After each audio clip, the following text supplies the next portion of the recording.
Sir నమస్తే sir. నమస్తే అండి. సార్ ఇప్పుడు మధ్యతరగతి కుటుంబం ఉంటది కదా! సో, వాళ్ళు అంటే లైక్ రూ. 100 కావచ్చు, లేదంటే రూ. 250 కావచ్చు. ఇన్వెస్ట్ చేసుకోవాలంటే మ్యూచువల్ ఫండ్స్‌లో ఎలాంటి ప్లాన్స్ ఉన్నాయి? విజయ్ గారు మంచి క్వెషన్ అండి. ఈరోజు మనం ఒక మ్యూచువల్ ఫండ్స్‌లో ఇన్వెస్ట్ చేయడానికి ఎవరైతే చాలా తక్కువ సంపాదిస్తుంటారో వాళ్ళు కూడా ఒక పెద్ద కార్పస్ ఎలా క్రియేట్ చేయాలి, ఈ చిన్న చిన్న అమౌంట్లు రూ. 100, 200, రూ. 250, రూ. 500 ఇన్వెస్ట్ చేయడం మ్యూచువల్ ఫండ్స్‌లో ఎలాగా అనేది మనం మాట్లాడుకుందాం. ఎక్కడ చేయాలి, ఏ ప్లాన్స్‌లో, ఏ ఎంసీస్‌లో ఈ చిన్న అమౌంట్‌లో కూడా మనం ఇన్వెస్ట్ చేయొచ్చు అనేది మాట్లాడుకుందాం. సార్ ఇప్పుడు లేటెస్ట్‌గా మనం అంటే రూ. 100 గురించి మాట్లాడదాం సార్.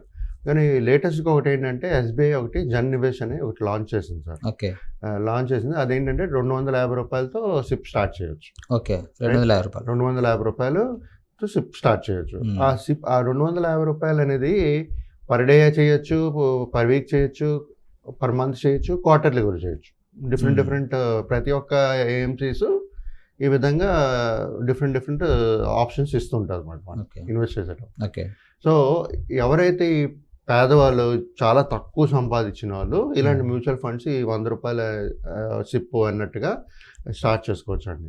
ఇలాంటి ప్లాన్స్ అన్నీ ఏంటంటే సార్, ఈ జన్ నివేష్ అని ఏదైతే నేను ఎస్బీఐ ఇది చెప్పానో రూ. 250, ఈ వచ్చిన ఇన్వెస్టర్స్ ఎవరైతే ఈ దీంట్లో ఇన్వెస్ట్ చేస్తుంటారో ఆ మొత్తం అమౌంట్ని తీసుకుని వెళ్ళి వాళ్ళ ఎస్బీఐ బ్యాలెన్స్డ్ అడ్వాంటేజ్ ఫండ్లో పెడతారండి. ఓకే.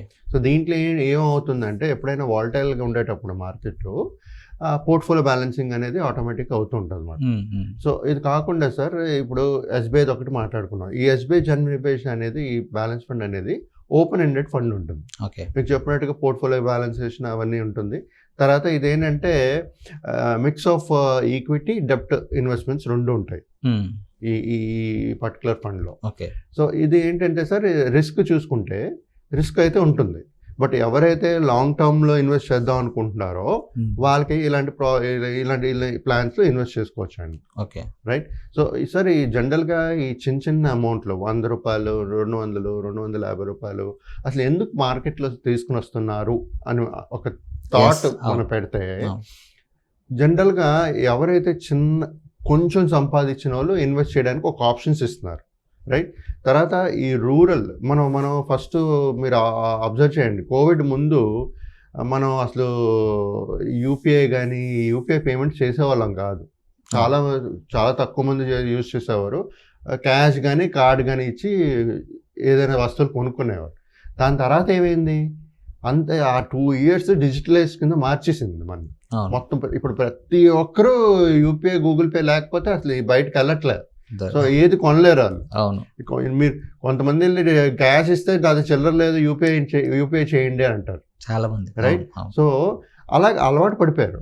సో ఇప్పుడు ఆ యూపీఐ ఉండడం వల్ల, బ్యాంక్ ఉండడం వల్ల, యూపీఐ ఉందంటే బ్యాంక్ ఉంటుంది, ఈ రెండు ఉండేటప్పుడు ప్రతి ఒక్కరు ఈ మ్యూచువల్ ఫండ్స్లో ఇన్వెస్ట్ చేయొచ్చు. ఓకే. ఓన్లీ ఏంటంటే పాన్ కార్డు చేయించుకుంటే చేసుకోవచ్చు, ఆధార్ కార్డు ఎలాగో ఉంటుంది. సో ఇలా చేసుకునేటప్పుడు సార్ ఈ రూరల్ ఎవరైతే పీపుల్ ఉన్నారో వాళ్ళు కూడా దీంట్లో ఒక్కోసారి ఐడెంటిఫై చేసుకుని రిస్క్ అనాలిసిస్ చేసుకుని ఇవన్నీ ఇలాంటి దీంట్లో ఇన్వెస్ట్ చేసి ఒక వెల్త్ క్రియేట్ చేసుకోవచ్చు అని థాట్ సార్. ఓకే. సో దానివల్ల ఈ చిన్న అమౌంట్లు రూ. 100, 200, 500 స్టార్ట్ చేసుకుంటూ వేసుకోవచ్చు. మ్యాక్సిమం ఎన్ని ఇయర్స్ చేసుకోవచ్చు సార్ వీళ్ళు, ఒకవేళ చిన్న అమౌంట్ అయినా కూడా? ఇప్పుడు ఏంటంటే విజయ్ గారు, ఎప్పుడైనా మ్యూచువల్ ఫండ్స్ అనేది మేము ఎప్పుడు లాంగ్ టర్మ్ స్ట్రాటజీ అంటాం. ఓకే. ఎందుకంటే దీంట్లో రూ. 100 వేయడం వల్ల రిస్క్ లేదని చెప్పడానికి లేదు. ఎందుకంటే సేమ్ ప్లాన్ కాబట్టి రిస్క్ అయితే ఉంది. రిస్క్ ఉంది కాబట్టి వాళ్ళది సమయం ఎక్కువ ఉండాలి. ఓకే. అంటే ఎర్లీ ఎంత త్వరగా అయితే అంత త్వరగా ఇన్వెస్ట్ చేయమని చెప్తుంటాం. ఎందుకు, ఈ వాలటైల్ మార్కెట్లు బీట్ చేస్తూ ఒక వెల్త్ క్రియేట్ చేయడానికి. సో ఎవరికైతే ఈ ఒక 10, 15, 20 సంవత్సరాలు, 30 సంవత్సరాలు ఉందో అలాంటి వాళ్ళు దీంట్లో ఇన్వెస్ట్ చేసుకోవచ్చు. ఎవరైతే మెయిన్ ఇలాంటి చిన్న అమౌంట్లు ఎందుకు పెడుతున్నారంటే, ఇలాంటి ఇన్స్ట్రుమెంట్లో ఇన్వెస్ట్ చేస్తే వాళ్ళకి అర్థమవుతుంది ఎంత రిస్క్ ఉంది ఏంటి. చిన్న అమౌంటే కదా పెడుతున్నారు వాళ్ళు. సో అర్థమయ్యేటప్పుడు ఒక ఒక ఒక జర్నీ ఒక సైకిల్ చూసారనుకోండి, వాళ్ళకి రిటర్న్స్ కనబడుతుండదు. అప్పుడు వాళ్ళు ఏం చేస్తారంటే ఇంక్రీజ్ చేస్తుంటారు ఇన్వెస్ట్మెంట్స్. సో ఇప్పుడు ఫస్ట్ జియోలో ఒక చిన్న ఫోన్ ఇచ్చారు. అవును, తర్వాత ఇప్పుడు ప్రతి ఒళ్ళు ఆండ్రాయిడ్ ఫోన్లే వాడుతున్నారు. స్మార్ట్ ఫోన్లే వాడుతున్నారు అవునా ఎవరైనా. కదా సార్? అవును అవును. సో ఇప్పుడు స్మార్ట్ ఫోన్స్ వాడుతున్నారు. అలాగే ఇది కూడా ఒక అంటే ఎవరికైతే ఈ మార్కెట్ భయం అని అనుకుంటూ ఉంటారో, అలాంటి వాళ్ళు చిన్న అమౌంట్తో స్టార్ట్ చేసి అలాగే ఇంక్రీజ్ చేస్తూ వెళ్ళొచ్చు. దానివల్ల ఏమవుతుందంటే మనకి ఎలాగో ఎస్ఐపిలో స్టెప్ అప్ ఉంది, అవును, సిప్ ఉంది, స్టెప్ అప్ ఉంది, మళ్ళీ అక్యూములేట్ ఒకేసారి లంసమ్ ఇన్వెస్ట్మెంట్స్ ఉన్నాయి.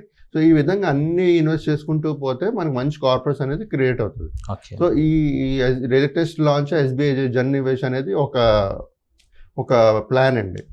ఒక కొత్త SIP for 250 rupees per SIP. Okay. So ఇది కాకుండా సార్ మీకు చెప్పినట్టుగా 100 రూపాయలతో కూడా చేసే చాలా ఏఎంసీస్ ఉన్నాయి. ఓకే. దాంట్లో కొన్ని మాట్లాడుకుంటే HDFC mutual fund, ICICI prudential ICICI mutual fund, Nippon India mutual fund, Kotak, Mirae, తర్వాత ఎస్బీఐ. దీంట్లో కూడా ఈ 100 రూపాయలు అనేది కూడా ఉన్నాయండి. సో ఆప్షన్స్ ఉన్నాయి మన దగ్గర. ప్రతి ఒక్క ఇన్వెస్టర్స్ ఐడెంటిఫై చేయాల్సింది ఏంటంటే మనం ఎక్కడ పెట్టాలి. ఎందుకంటే మన చాలా మంది ఏం చేస్తున్నారంటే సార్ మ్యూచువల్ ఫండ్లో పెడితే డబ్బులు పోతాయి కదా, రిటర్న్స్ గ్యారెంటీడ్ కాదు కదా అని ఆలోచనలో ఉన్నారు. చాలా ఇలా చిన్న అమౌంట్లు పెట్టండి.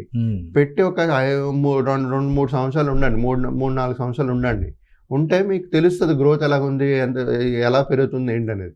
అప్పుడు మీరు పెంచుకోండి కావాలంటే. ఓకే.